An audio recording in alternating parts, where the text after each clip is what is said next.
Hello everyone, welcome to StudyIQ IAS English channel. My name is Shubham Sagar and today we'll talk about what every UPSC topper has in common. There is something which is common in all UPSC topper.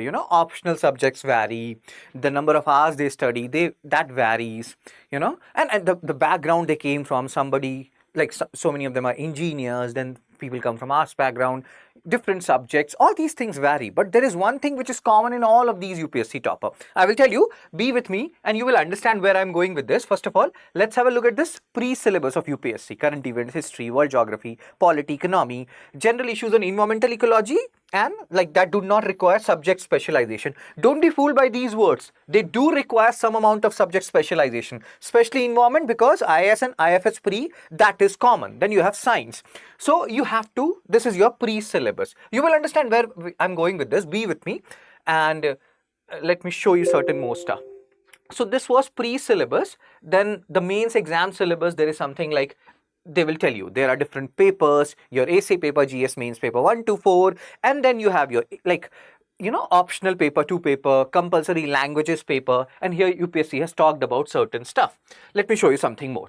Then history, you have to segregate your syllabus. Like in history, what are the pre-component, what are the mains component, different components are there, what I have to study, more importantly what you don't have to study. Because if you have a look at this particular portion, history of the world portion, it's vast. You see this main syllabus related to history. This particular portion is talking about world history. How much will you read in world history? People have devoted their whole life reading world history. So sometimes it becomes very important for us or for you people to know what not to study rather than what to study. It's similar to like when some people ask about dieting, what do you eat and when you are on diet, when you're losing weight. So when you're losing weight, it's not about what you are eating. It's more about what you are not eating. Similarly, when you're preparing for UPSC, and these, like, which is one of the toughest exam in the world, it's not about what you are reading, it's about what you are not reading, what you're not supposed to read. And that you can only know when you know these segregation: history, different types of ancient, medieval, modern, post-independent.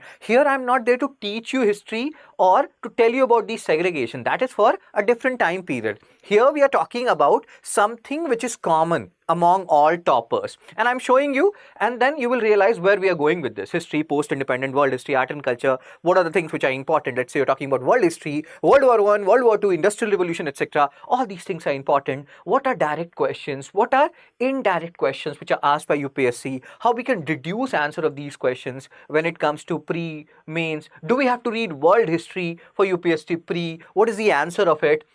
And again, similarly, let's say we go to polity and governance. So polity and governance, what is the pre-syllabus here for polity and governance? More importantly, what is the main syllabus? 1750 marks mains, 275 marks interview. When you add them together, that will give you rank. So mains matter a lot, your syllabus matter a lot. Salient features of representation of People's Act, Indian Constitution, etc. Polity syllabus. Then again, the mains component, polity and governance. What are there in governance? Where is poverty and hunger? Which SDG deals with poverty and hunger? Direct questions in like mains. What kind of direct questions have come? Human Rights Commission, toothless tiger. So we have to know constitutional body, statutory body. All these things are there in polity. Similarly, if we come to geography, so what is there in pre UPSC has not specified enough, but it tells you that yes, we have to focus on physical geography, this and that. Mains syllabus helps you a lot in understanding what to study, what not to study, distribution of key natural resources, etc., etc. Detailed topics, if you segregate them: physical, climatology, oceanography, Indian geography, economic geography, and so on and so forth. I can go on and on this. That is not the point. The point is, hope you understood where we are going with this. Let's say international relation, main syllabus, Indian grouping, India and its neighborhoods, bilateral, regional and global groupings. So now let's come back to the point. The point which I'm trying to stress here is the fact that almost every topper has one particular thing in common. Do you know what is that? Hope you have understood. If you know it, please post it in the comment section. If you don't, let me tell you. They know their syllabus inside out. They know everything related to their syllabus from both pre as well as mains perspective. You have to Remember your syllabus. That's why whenever we take orientation session in our batches and everything, or anywhere, we tell people, even if I'm taking Hindu analysis every day at 9 a.m., I tell people that you have to remember your syllabus. If you don't remember your syllabus, you will never understand what to study, what not to study. Even Hindu analysis, this and that, how can you understand stuff? Because you don't have an idea whether you have to study WTO or not. So please, sir and ma'am, if you want to become a UPSC topper, we all have our dreams. We are like, yes, we will become a topper, this and that. We post reels and intikam dekhegi and this and that, that I will take revenge. She has left me. I will become an IAS officer. You cannot until or unless you divide your syllabus like this. You focus on what is there in Indian society, effects of globalization, what is the basic meaning of communalism, what are the different attributes of communalism, how will I define it, communism, socialism, communalism, these terms, what are the basic differences between them? You have to by heart your syllabus, sir and ma'am. Otherwise, you won't be able to solve these kind of direct questions, UPSC mains questions asked by UPSC. So hope you're understanding this. I have this whole thing with me for both like pre, mains and everything. So please, please, please, sir and ma'am, remember your syllabus. The next step, first thing, which every topper, if you bring any topper, and we have done that, we have taken so many interviews, one thing we have realized, they know it. If I ask them, e-governance, where is e-governance? They will tell you, GS mains paper 2, topic 13, 14, they will explicitly tell you. Where is role of civil services in a democracy? They will explicitly tell you. Where is infrastructure? GS mains paper 3, economy topic 9, they will explicitly tell you. Then only you will know in infrastructure, greenfield, brownfield projects, these are the things which actually matter. So sir and ma'am, please remember your syllabus. It's all a process. The process, the UPSC journey, the process towards cracking and getting a UPSC rank starts from remembering your syllabus, by hearting your syllabus. It's a long process. It's easier said than done.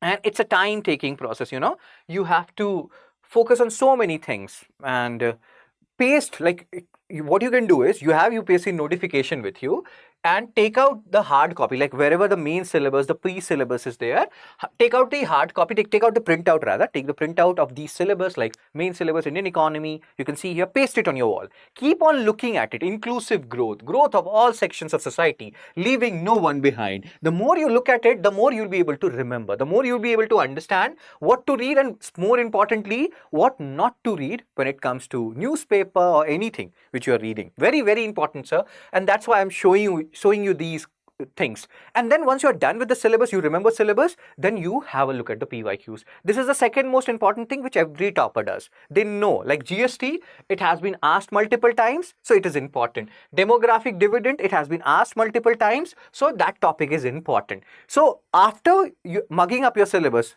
yes, I'm using the word mugging up, although I shouldn't, but yes, I'm using it. You should mug it up. You should have a look at it. And the more you look at it, the more you'll be able to remember it. After that, the second process is have a look at your PYQs. And this thing will go for even your optional. You have to have a look at your PYQs.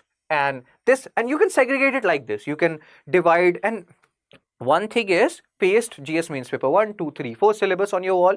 Or the second method is this, which I have done, that you segregate environment portion, like make a environment and then paste environment syllabus on your wall. Whatever floats your boat, you have to do it. If you don't do this first step, whatever else you are doing, it's all haphazard. Hope you are understanding where we are going with this.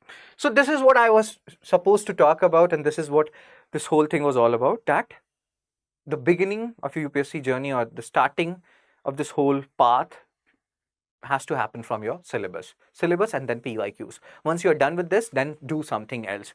And the same process has to be applied for choosing your UPSC optional. If you feel like we can help you in any way, if you feel like this is too big a thing for you, or you are stuck, means getting stuck somewhere, you can always join our batches. I keep on telling people, don't think about this 10,000, 20,000, 30,000. This doesn't matter in the long run. Your time does. Your time matters a lot. We know it. We have been through it, so we know it. So if you feel like we can help you in any way, StudyIQ, we can help you. StudyIQ IAS English can help you in any way. You can join our courses. And if you have seen my videos earlier, you know the process. You will go to studyiq.com. You will go to UPSC English. And you can go again here to view all courses. And this is for 26, 27, 28. If you feel like you will not be able to remember the syllabus, the PYQs, and will not be able to choose your optional or complete your optional by January 2026, don't go for this batch then. And don't give 2026 pre, you will just be wasting your attempt. Then go for 27 or 28. So all these batches, they actually matter and they are very important, to streamline your preparation. But if your preparation is already streamlined, you are having no issues in pre, mains, mocks, then good, do it on your own. But if you have any iota of doubt, join any of these courses based on which year you are preparing for. Don't waste your UPSC attempt until or unless you have completed your UPSC optional, you have proper notes for your GS mains paper, and yeah, these things actually matter.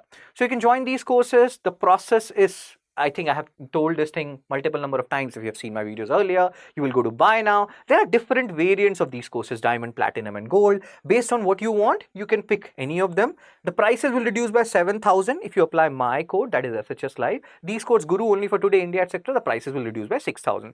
After applying the prices, this reduced to 27,999, platinum 22,999, gold 9,999. And again, you can see the features. If you have any queries, you can call on this number 9240231070 and ask your doubts. So please, sir and ma'am, I will reiterate the point. Remember your syllabus.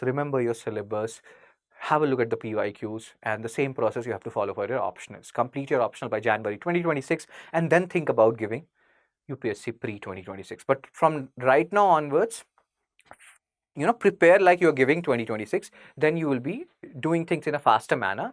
Otherwise, you can become a little lazy, and we cannot be complacent about this exam, UPSC. It's a long journey. It's a journey which requires a lot of discipline and hard work. So you have to start at the earliest.